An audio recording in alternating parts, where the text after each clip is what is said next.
आजम साहब ने सही कहा कि उन्होंने बिना नमक की रोटी खिलाई थी। हमने योगी जी की नमक की खाई है, इसलिए वफादारी जरूर करेंगे। जिसका नमक खाएंगे वफादारी करेंगे योगी जी ने। और हमारी स्वार का भविष्य खराब करने में सबसे ज्यादा रोल उन्हीं का रहा है। आजम साहब डर लग रहा है क्या? आजम साहब से नहीं, डरने की क्या बात है। जब अरे डरेंगे तो फिर बोलेंगे क्यों?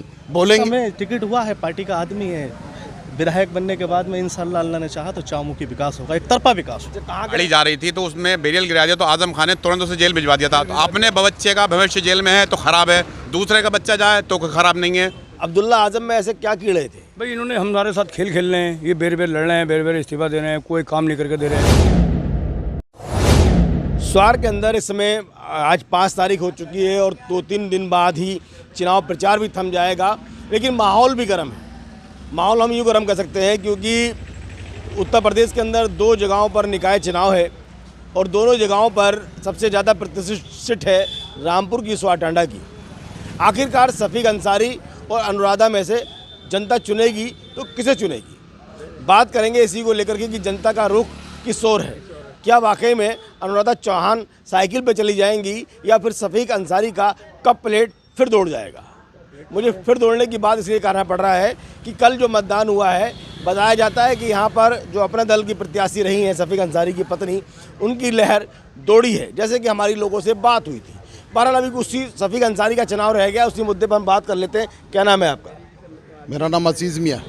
अजीज़ भाई, स्वार में अब्दुल्ला आजम का दायित्व संभाल रही है अनुराधा चौधरी जी, और भारतीय जनता पार्टी का दायित्व संभाल रहे हैं शफीक अंसारी, तो किसे चुनेंगे आप? शफीक अहमद अंसारी को। शफीक अंसारी को क्यों? अनुराधा चौहान जो हैं वो एक लेडी हैं और हमारा फ़र्ज़ बनता है कि हर लेडी की इज़्ज़त करना। वो इस रिश्ते से हमारी बहन होती हैं। मगर जब वो पर्चा भर के निकली तो उन्होंने आज़म खां, जब मीडिया ने उनसे सवाल किया कि आपको टिकट क्यों दिया गया, तो उन्होंने कहा क्यों नहीं देते, क्या मैं उनकी बेटी नहीं थी? ये सवाल। दूसरा सवाल मीडिया ने उनसे ये किया कि जो आप जिस पार्टी से हैं उस पर जैसे रामपुर का हाल रहा था कि डंडों का, तो उन्होंने कहा कि क्यों करेंगे ऐसा काम, वो जो योगी जी हैं वो मेरे भाई हैं, वो एक बहन के साथ ऐसा नहीं करेंगे। वो जिनसे वोट मांग रही हैं क्या वो उनके भाई नहीं हैं? क्या हम उनके भाई नहीं हैं? हमें भी रिश्ते में जोड़ लेती हैं। तो क्या आजम खान अलग है क्या? नहीं, आजम खान अलग नहीं है। आजम खान की बेटी तो कहाँ? नहीं, आजम खान अलग नहीं है, मगर पार्टी अलग है। वो किसको चुनेंगी? जिस पार्टी से आई हैं उनको भी बाप करेंगे, जिस पार्टी में नहीं है उनको भी भाई करेंगे। कौन सा दल चुनेंगे? क्या नाम है? हिफ्ज़ अली खान। हिफ्ज़ अली भाई, अभी पीछे से सवाल आया कि अनुराधा चौहान ने आजम खान को बाप बता दिया और उत्तर प्रदेश के मुख्यमंत्री योगी आदित्यनाथ को भाई, तो आपत्ति क्यों? आपत्ति यह है कि जब इलेक्शन लड़ता है तो दोनों हाथों में लड्डू नहीं होते हैं सर। लड्डू एक ही हाथ में होता, तो एक को चुन के चलना पड़ेगा। डबल इंजन की सरकार नहीं बना सकते ना ये, मतलब बीजेपी भी अपना और समाजवादी भी अपनी। डबल इंजन की सरकार। क्या नाम है भाई साहब आपका? जावेद खान। ये कह रहे हैं डबल इंजन की सरकार है, अगर आजम खान को बाप कह दिया और योगी आदित्यनाथ को भाई।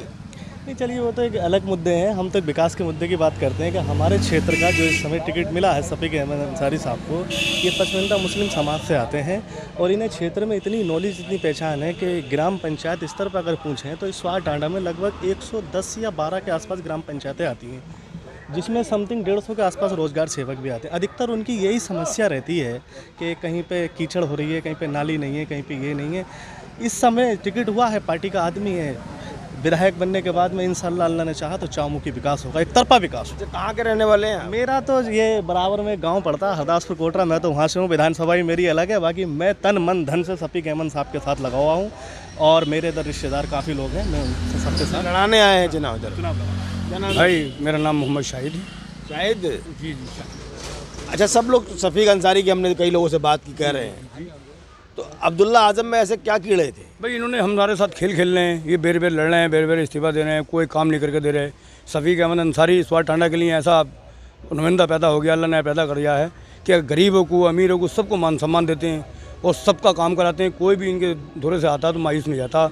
अब ये रामपुर वाले जितने भी हैं हमसे खेल खेलते रहते हैं, कभी वोट डलवाते हैं, कभी कुछ करते हैं, कभी इस्तीफा दिलवाते हैं। अब हमने ये चुन लिया कि शफीक अहमद अंसारी स्वार टांडा के लिए बेहतर है। खिलवा देते हैं। ये सवाल दिया इन्होंने कि खेल खिलवा रहे हैं, तो क्या स्वार की जनता दोषी नहीं है इस खेल के लिए? नहीं, खेल के दोषी नहीं है। ऐसा है, एक बैरियल पड़ता है यहाँ पे चांदमिया, उसमें नौकर हुआ करते थे, तो आजम खां की वक्ती गाड़ी जा रही थी तो उसमें बेरियल गिरा दिया, तो आजम खान ने तुरंत उसे जेल भिजवा दिया था। तो अपने बच्चे का भविष्य जेल में है तो ख़राब है, दूसरे का बच्चा जाए तो ख़राब नहीं है। आप उनकी भाषा देखें कि 4 पठान भी नहीं रहते यहाँ पे, कौन पठान रहता है? 4 कुत्ते गए 40 कुत्ते आ गए, ये एक अच्छी मर्यादा नहीं है। एक 9 बार के विधायक, 1 बार के सांसद के लिए इस तरह का सम्मान होना चाहिए, इस तरह की बातें होना चाहिए। हम तो कुत्ता किसे कह रहे हैं? वो वो तो देखिए वो तो उन्होंने जो अल्फाज बोले हैं तो ये तो वही समझ सकते हैं किसको कह रहे हैं। बाकी जनता में संदेश क्या जाएगा? जनता क्या हिसाब लगाएगी कि 4 गए 40 आ गए, 4 गए 40 आ गए, तो इसका क्या मतलब है? क्या कहना चाह रहे हैं वो? मतलब क्या साबित करना क्या चाह रहे हैं कि 4 गए 40 आ गए? अच्छा एक चीज़ बताइए, भी आजम खान का एक जलसा हुआ था, आजम खान ने खुलेआम कहा था कि नमक बिना नमक की रोटी खाने वाले शब्दों को कहा था, उन्होंने कुत्ते शब्द का प्रयोग किया था। तो स्वार की जनता क्या देख रही है इनके बयानों को? सर हमारे यहाँ रिक्शा चलाने वाला भी अगर आजम खान आते थे तो अपने बच्चों का पेट वेट काट के इनके लिए छुआरे बादाम नमक वाले काजू लाता था, तो हमने क्या नमक नहीं खिलाया? उनका कहने मतलब है कि मेरी नमक हरामी करके बिना नमक की रोटी खाने चले गए, ये मकसद है उनका सिर्फ। तो कुत्ता किसे कह रहे हैं वो? कुत्ता उन्हें कह रहे हैं, जो कुत्ता कुछ स्वार वालों कह रहे हैं, जो उनकी कुछ पार्टी के शानू वानू हैं जो निकल गए थे चले गए थे, कुछ उनको कह रहे हैं वो। उनके साथ रहे तो आदमी शेर है। तो हमारा जो मसला है वो कहने का मेरा मेन मकसद यही है कि अब स्वार टांडा वालों को करन दो, अब विधायक की स्वार टांडा करने दो। हाँ, स्वार रामपुर 2 बार स्वार टांडा वाले कोई को अभी आऊँगा स्वार टांडा के बाद आप लोग अब्दुल्ला को दोषी मान रहे हैं, तो क्या स्वार टांडा की जनता दोषी नहीं है चुनने के लिए? नहीं, दोषी है। पहले भी आपसे इस बात सवाल करूँ, जैसे परिस्थिति बनती है उसी हिसाब से आदमी ढल जाता है। टांडे में भी विकास नहीं हुआ, स्वार में विकास नहीं हुआ। अब आपको ही पता था कि आपका लड़का कहीं निर्दोष है या उसका आईडी गलत है, तो ये तो आपको पता था ना। अगर आप लोगों ने मोहब्बत जताई, भरी मतों से जिताया, तो इसमें दोषी तो ज़्यादातर वो हैं। मतलब आजम खान दोषी हैं? क्या कहेंगे, आजम खान दोषी हैं? नहीं, दोषी तो वो इसलिए हैं कि उन्होंने जो आरडी बनाई, जो उनके लिए वो गलत साबित हो रही है, जो अदालत ने गलत साबित की और उनको इस बार जेल जाना पड़ रहा है, तो वो हमें तो नहीं मालूम था ना, हम तो नहीं बनवाते, हम तो उसमें शामिल नहीं थे। उनको मालूम था, वो जानते थे, वो एक जिम्मेदार आदमी थे, वक्त हाकिम थे, मिनी मुख्यमंत्री थे, उनको सब पता था कि कौन सा गलत करने में जुर्म होता है, कौन सा सही करने में सही रहता है। हमें नहीं मालूम था, तो दोषी हम नहीं हैं, सबसे ज़्यादा दोषी वही हैं। और हमारी स्वार का भविष्य खराब करने में सबसे ज़्यादा रोल उन्हीं का रहा है। किनका रहा है? नाम तो लीजिए। आजम डर लग रहा है क्या? आजम साहब से नहीं, डरने की क्या बात है? जब अरे डरेंगे तो फिर बोलेंगे क्यों?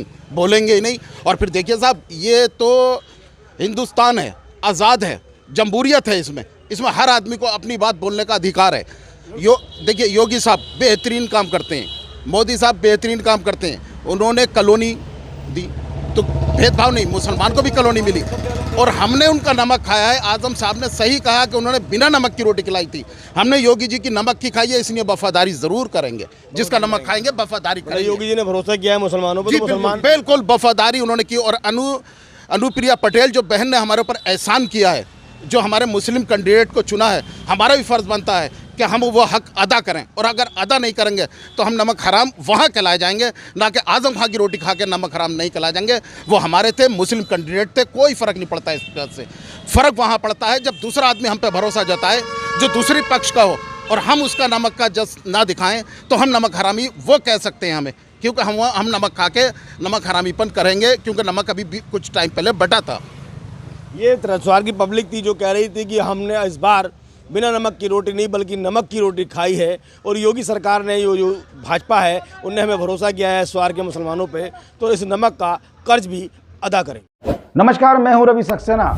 अगर आपको मेरी ये वीडियो अच्छी लगी हो तो आप सब्सक्राइब और लाइक जरूर कीजिएगा, और हाँ, हमें सब्सक्राइब और फॉलो करना ना भूलें ताकि आपसे कोई नया अपडेट छूट ना पाए। जी हाँ, आप ध्यान रखें, हमारे साथ जुड़े रहिएगा रुहेलखंड समाचार पर, और ये बेल आइकन को जरूर दबाते रखिए।